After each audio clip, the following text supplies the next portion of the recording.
Welcome back. This is our ongoing series on cyclic vomiting syndrome with Dr. V.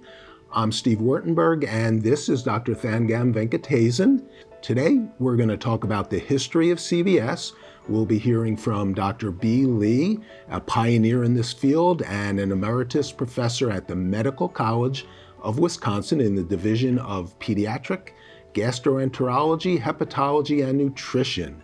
And later, we'll hear from Kathleen Adams, President Emeritus of the CVSA, and her daughter, Molly. Dr. V, why don't you introduce your friend and mentor? It's really a great honor and pleasure for me to introduce B. Lee. If I had to talk about him, I can actually talk the entire day, but I won't take up the entire day. And so B. Lee is Emeritus Professor at the Medical College of Wisconsin in the Division of Pediatric Gastroenterology, Hepatology and Nutrition. He was really instrumental in increasing awareness about cyclic vomiting syndrome. And he has worked tirelessly for the past 3 decades with Kathleen Adams, who we meet later. And he actually sat with me in my CVS clinic the first time I saw a CVS patient. Fond memories. That is true. And I'm really deeply honored, and it's a great pleasure to have you here today. Thank you. Thank you, Thangam. Wow. Kind of when and what drew you to CVS, and what were some of your early experiences with patients? I think I like medical mysteries, and I think this was one. And when I saw them during my fellowship and during my first few years, I was amazed at how sick they could be. And then I'd see them back in clinic and they were totally normal. So there's this on and off pattern that I really didn't understand. And I wrote an abstract, and I thought pretty much that was the end of it. But how serendipity happens with Thangam and myself, Kathleen Adams invited me to a conference in Milwaukee, and what year are we talking about, this roughly? This is 1993, so Okay. This is really 31 years ago. What was fascinating is that I learned a lot from the patients. I listened to it from their point of view. But it wasn't just you who didn't know. Across the board, Yes.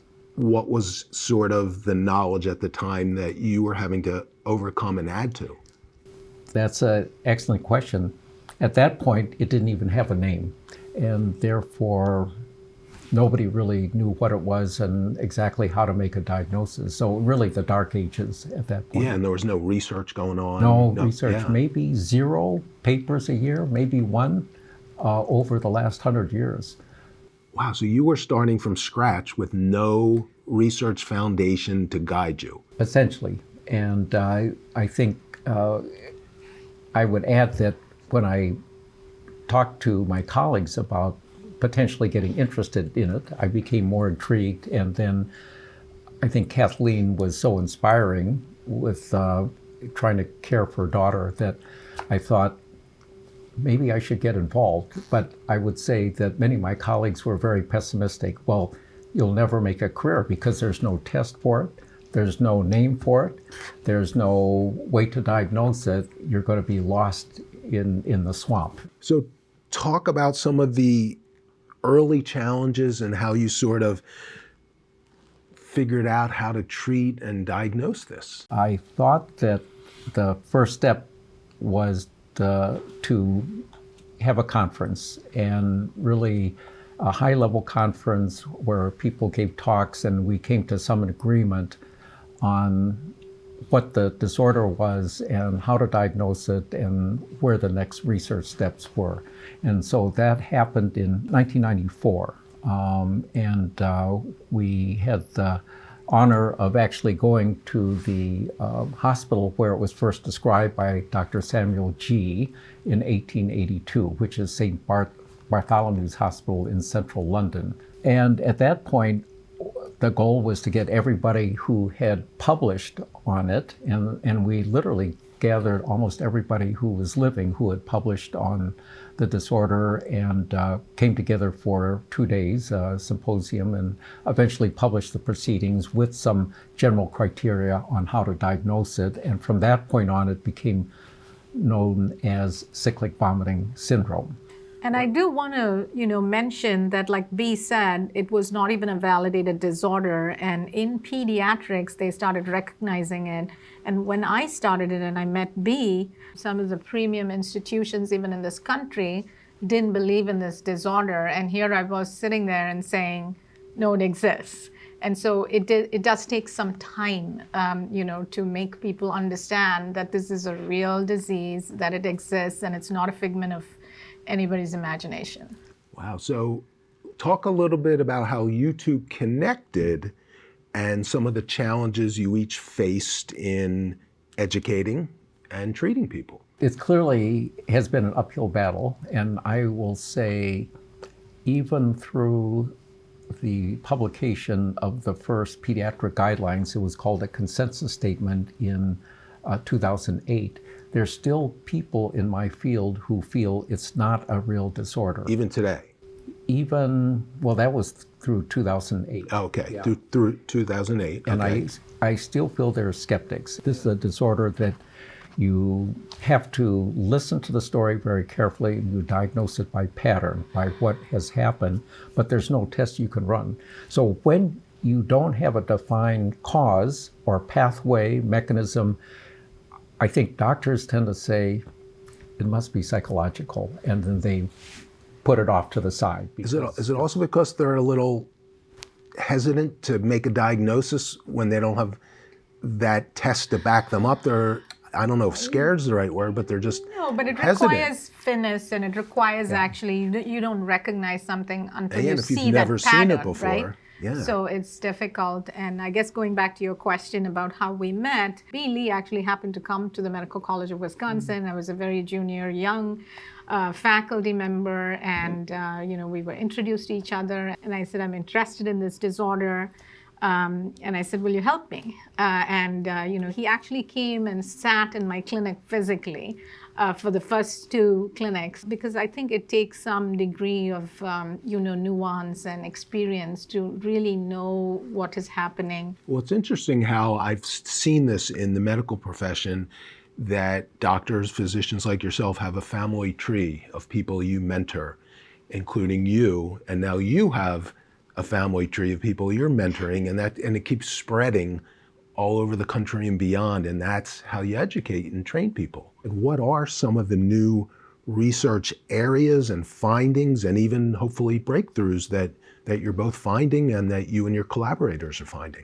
One is an area that Thangam has pioneered, which is the endocannabinoid system. I think you've heard about that before, and I think the interest became stimulated in 2004 by the report that young, mostly, I think they were all young adult Australian men, were developing cyclic vomiting syndrome by description, but triggered by too much cannabis.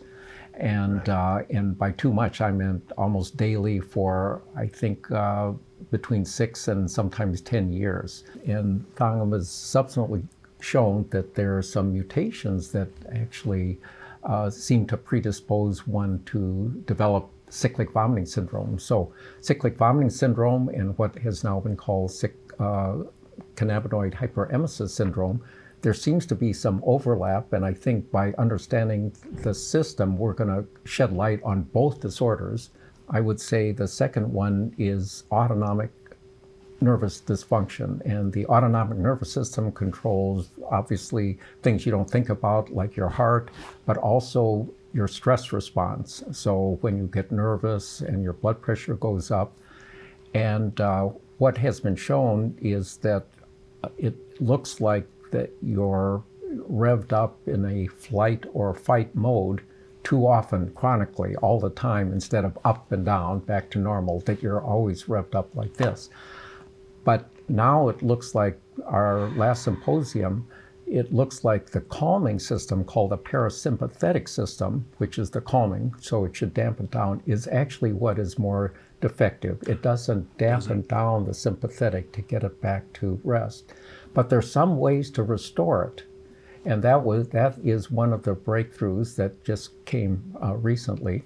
and that if you can restore it, and some of it can be without medication, that you can use this ear stimulator and stimulate the vagus nerve, it can actually calm the system back down, can help re-regulate the system. So someone would wear something on their Yes, ear, almost similar, like a hearing aid. and they It stimulates- activate it, and it Yes, stimulates little that vagus nerve, little and that electric calms pulses. them down. Correct. Thank you, Dr. Lee, for that excellent overview and history.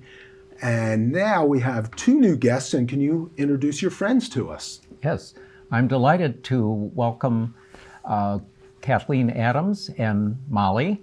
I've known Molly since she was 13 when I came to the first conference organized by Kathleen, who was then elected as the president of the Cyclic Vomiting Syndrome Association, and I think was president for at least 25 years, and really the heart, soul of the organization.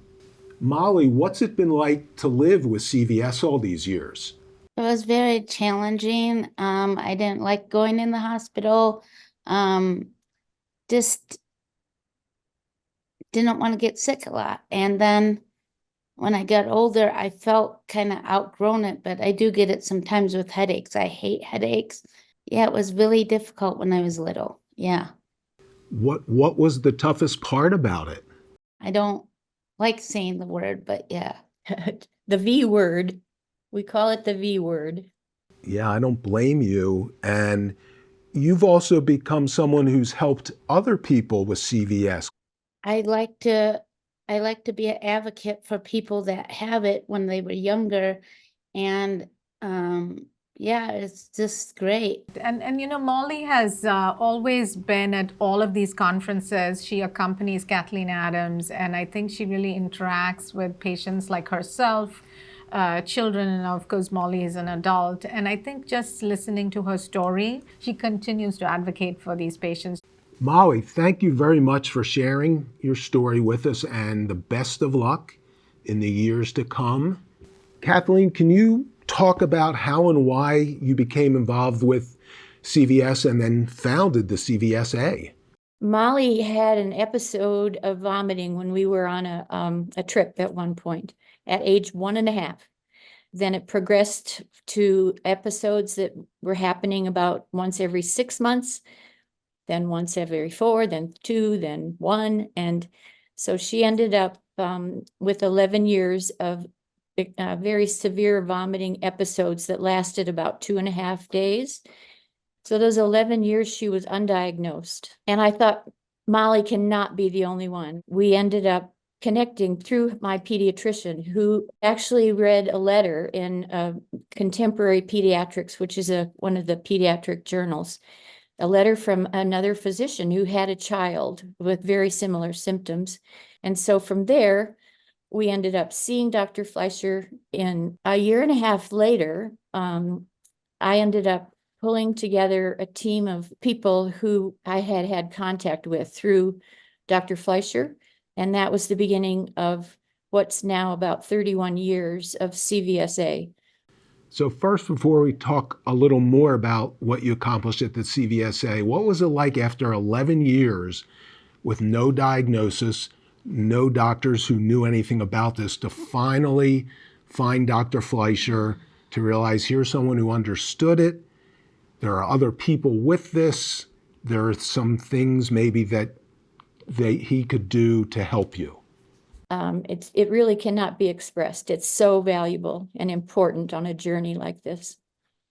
I wanted to add something, Kathleen, to give a deeper sense of your commitment and leadership to this whole process.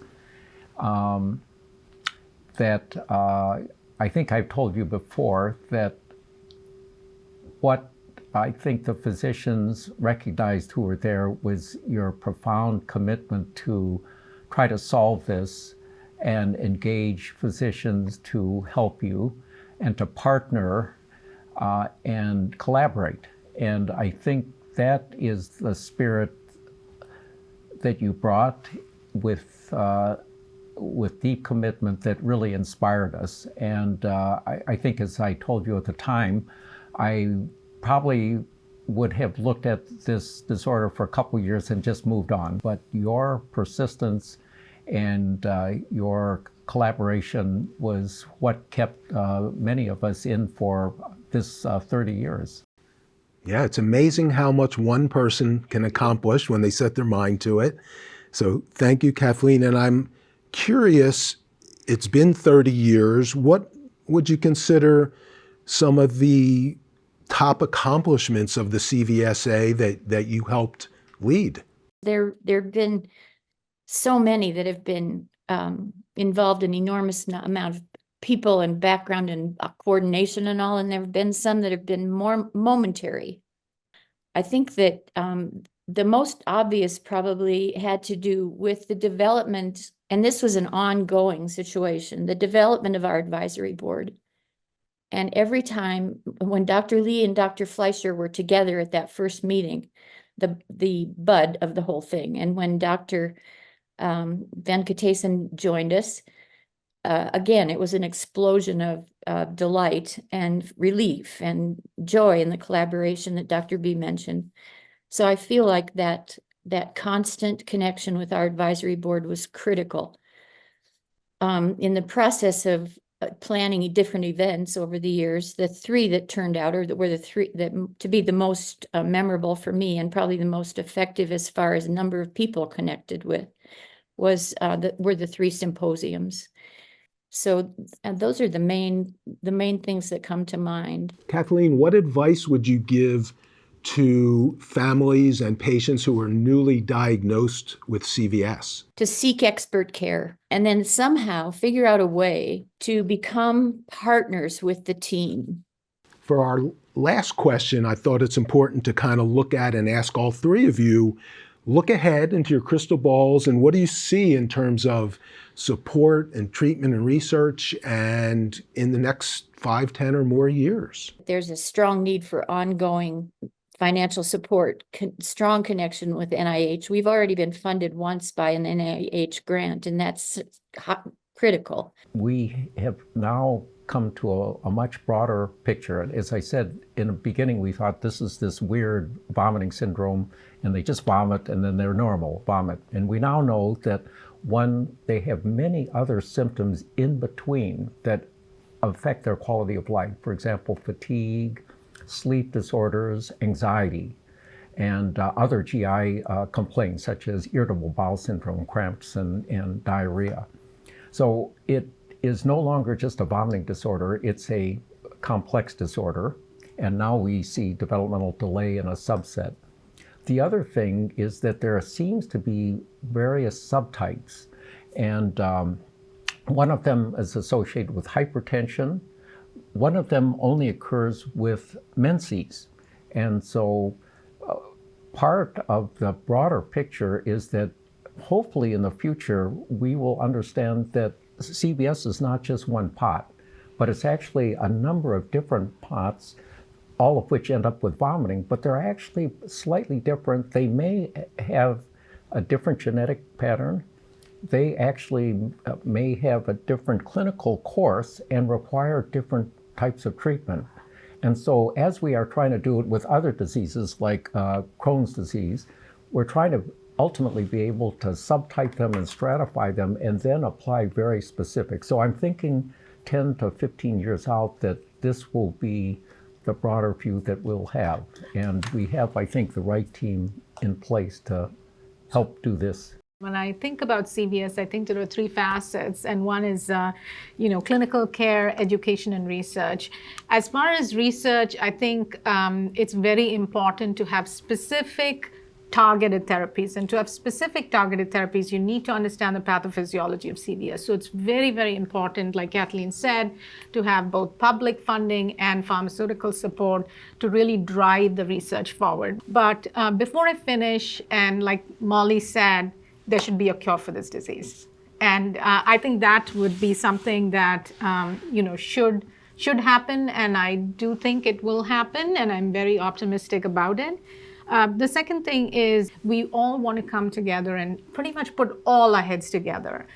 to try and crack this puzzle, because I think it's very important that we have not just a US registry, but a world registry of patients, so that we can create a biobank and really a world registry to understand this better and drive the research. Wow. Well, thank you, everyone. This has been fascinating. And Kathleen and Molly, thank you, and good luck as you continue your role as a caregiver. And thank you, Dr. Lee and Dr. V, for all you do for CVS patients all over the world.